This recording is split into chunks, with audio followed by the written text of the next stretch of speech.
La siguiente actividad fue realizada con la película La otra conquista.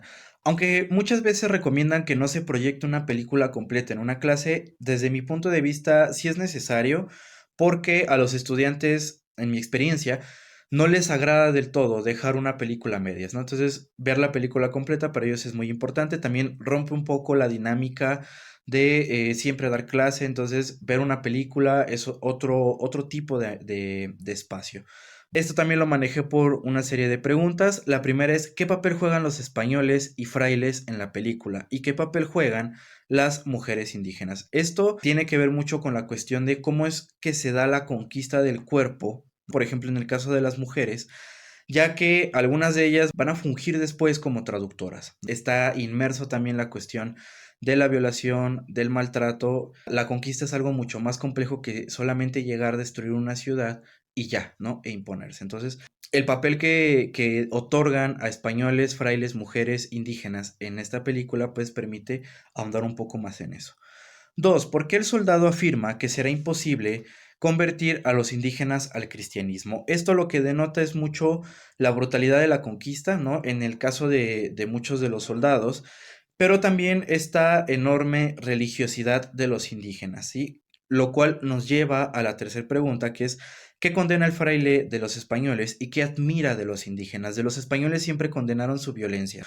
Hay muchísimos relatos históricos, por ejemplo, el del propio Sagún, el del propio Durán, en donde hablan de la carencia de ejemplaridad en los españoles que pues dificultaba la evangelización. ¿Cómo es posible que se le pida a los indígenas que dejen la poligamia cuando los españoles la practican? ¿Sí? Y fuera del matrimonio, porque muchos estaban casados en España. Y lo que admira pues de los indígenas es esta enorme religiosidad, ¿no? Que hasta dice algo parecido como si los españoles fuéramos tan religiosos como los indígenas, seguramente no pasarían las cosas que pasan, ¿no? Dios estaría más contento. La siguiente pregunta es, ¿por qué deciden hacer un sacrificio humano? Hay una parte en la que se decide hacer esto. Nos permite cuestionarnos. La conquista realmente fue consumada en 1521, hablando obviamente de México Tenochtitlan.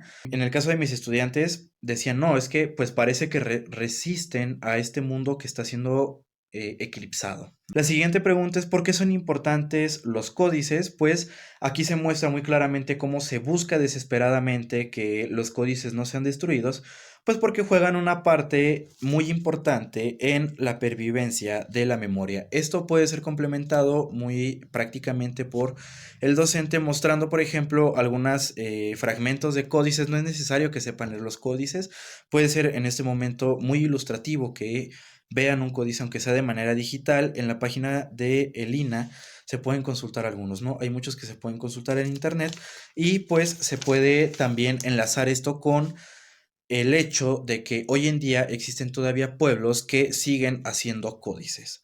Esto inclusive se puede elaborar en un proyecto.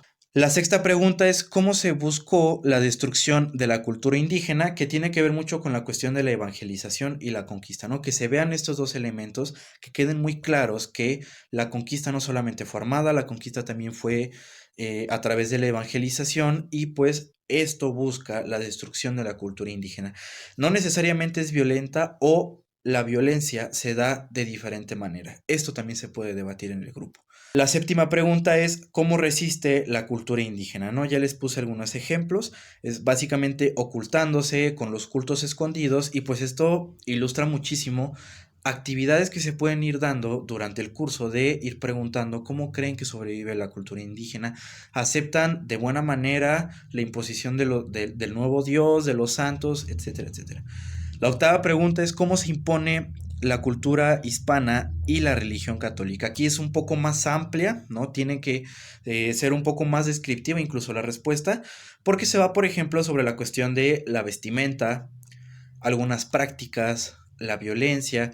Ahora, ¿a qué me refiero con esto? Por ejemplo, cuando empieza a transcurrir el tiempo dentro de la película, pues las personas van cambiando su forma de vestir. Los hombres ya usan ropa más completa, las mujeres traen ya el dorso tapado, por ejemplo.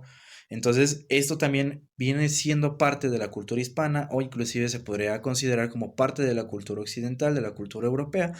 Y pues es una forma de cómo se va imponiendo en el mundo mesoamericano. La novena es ¿qué significado tiene para Topiltzin, el protagonista, la Virgen María? Esto es básicamente una evocación de Tonantzin, pero que inclusive va más allá. Algunos de mis estudiantes me dijeron, es que profesor, parece como si se hubiera enamorado. Y yo dije, bueno, se puede pensar esta idea del amor, pero no en un amor carnal, como lo podríamos conocer hoy, sino más en una cuestión de un amor más espiritual, ¿no? Porque hay una especie de catarsis entre Topiltzin y la Virgen María en esta película que pues puede permitir mucho ver esta religiosidad, pero también cómo es que una persona tan religiosa como Topiltzin, porque él no era un guerrero, era era un escritor de códices, entonces pues lo que muestra es cómo vive alguien que no fue un guerrero esta transformación de los dioses. Y la última pregunta es, ¿qué significado le dan al suicidio? Yo puse suicidio entre comillas de Topiltzin. ¿Por qué lo puse entre comillas? Pues porque también se puede interpretar su suicidio como un sacrificio, ¿no? Él decide dar su vida por esta catarsis que tiene con la Virgen y pues yo les preguntaba a mis estudiantes, ¿es un suicidio o es un sacrificio? Y pues bueno, eso yo creo que fue lo que les despertó más curiosidad porque pues se pudo debatir muy a gusto sobre si era un suicidio o un sacrificio. Esta es la actividad que yo les recomiendo con la película La otra conquista y espero que les sea de mucha utilidad. La actividad que les voy a recomendar a continuación está basada en la novela histórica Huesos de lagartija del historiador Federico Navarrete. Aunque es una novela histórica, tiene una buena base historiográfica, lo cual nos permite pues profundizar muchísimo en los conocimientos del México prehispánico y sobre todo en el proceso de conquista. También este lo manejé como una secuencia de preguntas. La primera de ellas es ¿en qué momento se sitúa la historia relatada? Esto es pues básicamente que comiencen a identificar los tiempos históricos, ¿no? En este caso se relata el proceso de conquista, es el acontecimiento central. Dos, ¿en qué momento se sitúa el narrador cuando relata la historia? Él se sitúa años después y es importante que ellos distingan esto porque aquí juega el papel de la memoria, ¿sí? Una memoria que es mediada por la conquista, lo que se busca es que sepan distinguir entre un momento que se es narrado y el momento desde el cual se narra. 3. ¿A quién le cuentan la historia? El protagonista se la cuenta a sus nietos. Él tiene esta finalidad de preservar la memoria. ¿Por qué le cuento la historia a mis nietos? Pues para que sepan lo que yo viví, para que sepan que existió un gran pueblo que sufrió de esta manera para que nosotros vivamos hoy en día de esta manera. La cuarta pregunta es ¿cómo era la vida antes de la llegada de los españoles? ¿Cómo eran las tradiciones y costumbres que relata? En esta pregunta, por ejemplo, se puede ahondar más en la división del trabajo por género y por estrato social en la sociedad mexica. Se pueden identificar algunas fiestas como por ejemplo en la que hacen un Huitzilopochtli de Amaranto. Por ejemplo, también está esta cuestión del respeto a los mayores que a mí me parece que es algo que se puede enlazar con un problema que hoy en día ya no está tan presente y también con el cumplimiento de las obligaciones, ¿no? Una disciplina muy estricta por parte de la sociedad mexica que también es relatada en esta novela como una tradición muy importante. ¿Qué pensaron de los españoles? Esto es importante para que los estudiantes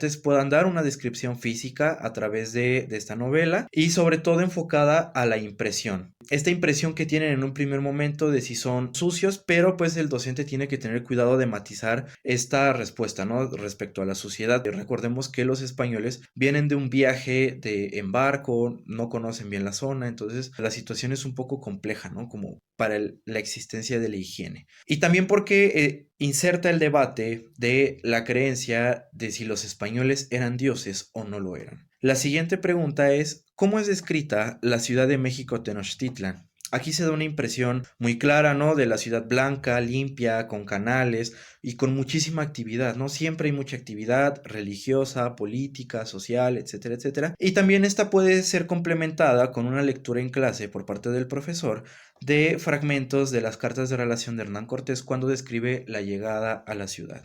Inclusive desde que está en la cima de los volcanes y presencia esta ciudad que brilla en el lago. La séptima pregunta es, ¿cuáles son las actividades de los personajes? Se dividen un poco más, por ejemplo, la guerra en el caso de algunos hombres, como sería el hermano de Topiltzin, el protagonista. La escuela, el caso de Topilzin, que consiste en el caso personal de él más en la observación y la supervivencia, ¿no? Esta observación que lo lleva a ser sumamente cuidadoso. Los trabajos que se dan en el hogar, por ejemplo, destinados generalmente a las mujeres, también es para profundizar un poco más en esta división del trabajo en función del género. Por ejemplo, también la enseñanza, ¿no? Destinada a los sacerdotes. La siguiente pregunta es, ¿cómo describe la llegada de los españoles a México Tenochtitlan? Aquí es muy importante porque da más peso, más allá de la descripción que se da de los españoles, la descripción física, a la cuestión de los tlaxcaltecas, como este golpe a la dignidad guerrera mexica de ver entrando a sus enemigos a la ciudad y burlándose de ellos, ¿no? Entonces es un momento de mucha tensión que ayuda a ver cómo se preparan los mexicas para una posible guerra. La novena pregunta es cómo describe el asedio de la ciudad y el padecer de la población. Esto ya es muy entrado el conflicto de la conquista de la ciudad. Es descrito de manera muy sangrienta, en donde el hambre, el hedor, el hacinamiento son aspectos que están sumamente presentes en este proceso. ¿A qué se enfrentó el protagonista ante la caída de México Tenochtitlan? Se enfrenta sobre todo a una supervivencia de la vida y las tradiciones, que es muy importante porque pues él es nombrado con su nombre en náhuatl como lagartija, ¿no? Entonces tiene que ver una cuestión de la cosmovisión aquí también en por qué es que él sobrevive, ¿no? Y tiene que ver con la designación de su nombre como lagartija. La siguiente, ¿cómo sobrevivió a este proceso de conquista? Pues es básicamente adaptándose, ¿no? Sobreviviendo como una lagartija. Por eso de ahí tiene mucho que ver el título de la novela y que pues al menos en mi caso a los estudiantes les pareció muy interesante cómo hace esta alegoría de la lagartija para explicar cómo es que él logra sobrevivir a todo esto. La última pregunta es, ¿el protagonista abandona sus antiguas tradiciones y por qué? Esto lleva a una discusión bastante satisfactoria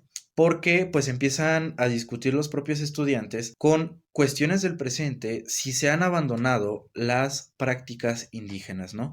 Por ejemplo, como dice, habían dioses a los que les seguían rezando, pero a los que les ponían una estampita de algún santo de la Virgen encima para simular que estaban rezándole a estas deidades o a estas figuras católicas, pues es una especie de resistencia cultural y entonces los estudiantes empiezan a pensar, pues es que, por ejemplo, es como el culto a la Santa Muerte, ¿no? Que no es como propiamente un dios, pero pues es algo similar. Entonces, aunque no sea del todo cierto, les genera inquietudes y les permite hacer relaciones con el presente que pueden ser muy útiles para ilustrar de mejor manera este proceso de conquista y la cuestión de la religiosidad en todo esto.